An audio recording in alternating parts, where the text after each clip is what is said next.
Hi అండి. ఈ vlog నేను మార్నింగ్ షూట్ చేశాను. వీడియో మొత్తం కంప్లీట్ అయిపోయి వీడియో పోస్ట్ చేద్దాము అనుకునే టైంకి జస్ట్ ఇప్పుడే ఒక బ్యాడ్ న్యూస్ తెలిసింది. సో, నేను పెట్టిన వాయిస్ ఓవర్ అంతా డిలీట్ చేసి ఇప్పుడు మళ్ళీ ఫ్రెష్‌గా ఒక టాపిక్ మీతో మాట్లాడదామని చెప్పి మళ్ళీ పోస్ట్ చేస్తున్నానండి. దయచేసి ఈ వీడియోని లైక్ చేయండి. ఎంతమందికైనా కూడా షేర్ చేయండి. ఎంతమంది ఎన్ని రకాలుగా అవేర్‌నెస్ తీసుకొస్తున్నా జరిగేవి కూడా జరుగుతూనే ఉన్నాయి. వీడియో ఎక్కడ స్కిప్ చేయకుండా ఎండ్ వరకు చూడడానికి ట్రై చేయండి. సో, మ్యాటర్ ఏంటంటే నిన్న నేను పెట్టిన వ్లాగ్‌లో ఇంటర్మీడియేట్ వాళ్ళ రిజల్ట్స్ వస్తాయి అని చెప్పి నేను చెప్పాను కదా! సో, మా పాప రిజల్ట్స్ వచ్చాయి. 2 సబ్జెక్ట్స్ ఫెయిల్ అయిందండి. సాంస్క్రిట్ ఒకటి, ఫిజిక్స్ ఒకటి. మార్నింగ్ నుంచి మధ్యాహ్నం ఆఫ్టర్‌నూన్ వరకు కూడా వాళ్ళ ఫ్రెండ్స్ కొంతమంది వచ్చారు. మొత్తం అంతా కూడా మాట్లాడుకున్నాము. ఎవరు ఫెయిల్ అయ్యారు, ఎవరు పాస్ అయ్యారు, ఇంకా అంతా కూడా నడిచింది అలాగా. ఫుడ్ కూడా సరిగ్గా తినలేదు. పులిహోర కలిపాను. వాళ్ళు తిన్నారు. వాళ్ళు వెళ్ళిపోయారు. ఈవినింగ్ వరకు కూడా బాగానే ఉన్నామండి. జస్ట్ ఇప్పుడు టైం 9:20 అవుతుంది. ఇప్పుడే తెలిసిన న్యూస్ ఏంటి అంటే వీళ్ళ క్లాస్‌లో టాపర్స్ నలుగురుంటారు. నలుగురిలో ముగ్గురు పాస్ అయిపోయారు. ఒక పాప మాత్రం ఫిజిక్స్ పోయిందంట. ఈ ఫిజిక్స్ సబ్జెక్ట్ అనేది ఈ ఇయర్ బాగా టఫ్‌గా వచ్చిందంటండి పేపరు. వీళ్ళ క్లాస్‌లో మా పాపతో పాటు అందరూ కూడా ఫిజిక్స్ ఫెయిల్ అయ్యారు. మిగతా వాళ్ళు కొన్ని కొన్ని సబ్జెక్ట్స్ ఫెయిల్ అయ్యారు. అది వేరే విషయం. కామన్‌గా మాత్రం ఫిజిక్స్ ఫెయిల్ అయ్యారు. సో, ఆ కావ్య అనే పిల్ల కూడా టాపర్ అయినా కూడా ఆ పిల్ల ఫిజిక్స్ పోయింది అని చెప్పి ఇందాక 5కి సూసైడ్ చేసుకొని చనిపోయిందంట. ఆ న్యూస్ వినగానే కాళ్ళు చేతులు వణికిపోయినాయి నాకైతే. ఎంతమంది ఇన్‌స్టాలో రీల్స్ పెడుతున్నారు, న్యూస్ ఛానల్స్‌లో చెప్తున్నారు. న ఇప్పుడు కాలేజ్‌ని బట్టయినా, బాగా చెప్పే కాలేజయినా, చెప్పని కాలేజయినా, టాపర్ అయినా కూడా సప్లీ ఉంది కదా! సప్లీలో రాసుకోపోతే నెక్స్ట్ ఇయర్ రాస్తారు. ఇప్పుడు ఈ మార్కులు మనకి వేరే జాబ్స్ వస్తే అందులో కలుపుతారంటే దానిలో కలపరు.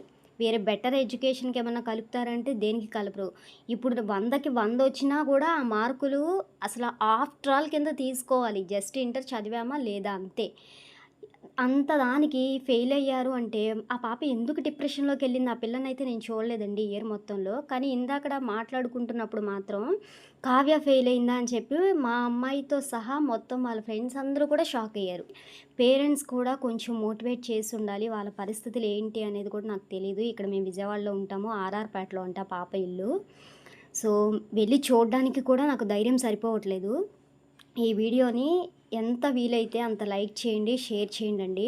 దయచేసి చెప్తున్నాను. పేరెంట్స్ ఏమన్నా తిడుతున్నారా? ఎంత అవేర్‌నెస్ తీసుకొచ్చినా ఎందుకిలా సూసైడ్ చేసుకుంటున్నారనేది నో రీజన్.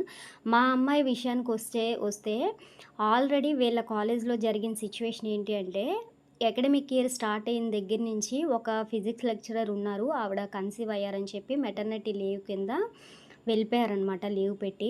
తర్వాత వచ్చిన లెక్చరరు ఇంకా పబ్లిక్ ఎగ్జామ్స్ 3 మంత్స్‌లో జరుగుతాయి అనంగా ఆవిడొచ్చారంట. ఇంకో 1 మంత్‌లో ఎగ్జామ్ ఉంది అనంగా మా అమ్మాయి చెప్పింది నాకు ఫిజిక్స్ అర్థం కావట్లేదంటే పేరెంట్స్ మీటింగ్ పెట్టారు. నేను వెళ్లి మాట్లాడొచ్చాను. సో, అక్కడి నుంచి బానే చదువుతుంది, చూస్తున్నారు, అడుగుతున్నారు అని మొత్తం అంతా ఓకే అనుకున్నాం.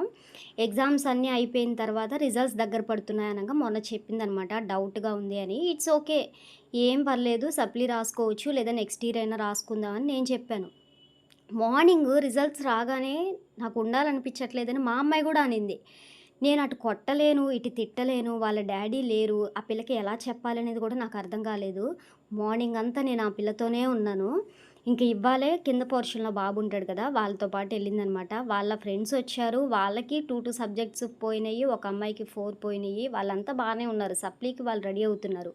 ఎటొచ్చి ఈ సిట్యుయేషన్‌లో క్లాస్‌లో పిల్ల ఇలా చనిపోయింది అనేసరికి అసలు ఇప్పుడు ప్రెజెంట్ ఫెయిల్ అయిన వాళ్ళ పరిస్థితులేంటి? వాళ్ళ ఆలోచనలు ఎలా మారుతాయి?